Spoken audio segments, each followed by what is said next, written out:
ಸಾರ್ವಜನಿಕ ಸ್ಥಳಗಳಿಂದ ಸೆರೆಹಿಡಿದ ಬೀದಿ ನಾಯಿಗಳನ್ನು ಲಸಿಕೆ ಅಥವಾ ಸಂತಾನಹರಣ ಶಸ್ತ್ರಚಿಕಿತ್ಸೆಯ ನಂತರ ಮತ್ತೆ ಬಿಡಬಾರದು ಎಂದು ಸುಪ್ರೀಂ ಕೋರ್ಟ್ ಸಂಬಂಧಿಸಿದ ಸಂಸ್ಥೆಗಳಿಗೆ ಇಂದು ನಿರ್ದೇಶನ ನೀಡಿದೆ.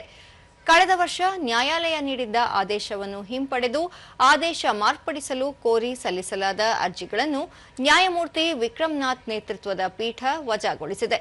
ಈ ರೀತಿಯ ನಾಯಿಗಳನ್ನು ಆಶ್ರಯ ತಾಣಗಳಿಗೆ ಸೀಮಿತಗೊಳಿಸಬೇಕು, ಯಾವುದೇ ಕಾರಣಕ್ಕೂ ಮತ್ತೆ ಬಿಡಬಾರದು ಎಂದು ನ್ಯಾಯಾಲಯ ಸೂಚಿಸಿದೆ. ಮಕ್ಕಳು, ವೃದ್ಧರು ಮತ್ತು ಪ್ರಯಾಣಿಕರ ಮೇಲೆ ನಾಯಿ ದಾಳಿಯ ತೀವ್ರ ತೊಂದರೆದಾಯಕ ಘಟನೆಗಳನ್ನು ನ್ಯಾಯಾಲಯ ಉಲ್ಲೇಖಿಸಿದೆ. ಎಲ್ಲೆಂದರಲ್ಲಿ ಈ ಸಮಸ್ಯೆ ತಲೆದೋರಿದ್ದು ಹಿಂದಿನ ಆದೇಶ ವಾಪಸ್ಸು ಪಡೆಯಲಾಗುವುದಿಲ್ಲ ಎಂದಿರುವ ಕೋರ್ಟ್, ನಿರ್ದೇಶನಗಳನ್ನು ಜಾರಿಗೊಳಿಸಲು ವಿಫಲರಾದ ಅಧಿಕಾರಿಗಳು ಶಿಸ್ತಿನ ಕ್ರಮವನ್ನು ಎದುರಿಸಬೇಕಾಗುತ್ತದೆ ಎಂದು ತಿಳಿಸಿದೆ.